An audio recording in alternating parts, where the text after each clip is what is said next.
Kerajaan tetap melaksanakan mekanisme ketelusan harga ubat pada 1 Mei ini.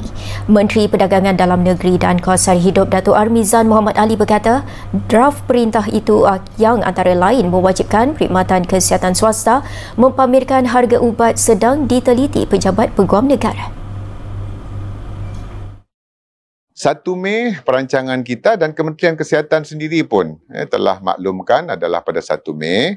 Sekarang draft perintah tersebut berada di Jabatan Peguam Negara dan kita menanti daripada Jabatan Peguam Negara sebaik Jabatan Peguam Negara meluluskan perintah tersebut. Dalam perintah itu akan ada detailsnya, butirannya, macam mana kaedah pemaparan dan sebagainya.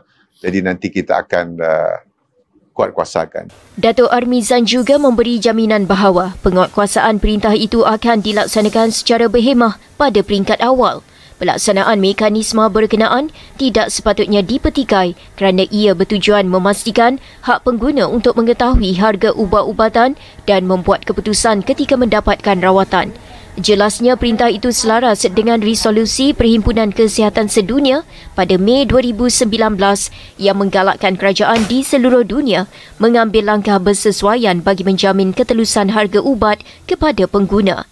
Keperluan untuk memastikan pengguna mendapat maklumat bagi apa-apa barangan yang dijual termasuk ubat adalah termaktub dalam Akta Kawalan Harga dan Anti Pencatutan 2011.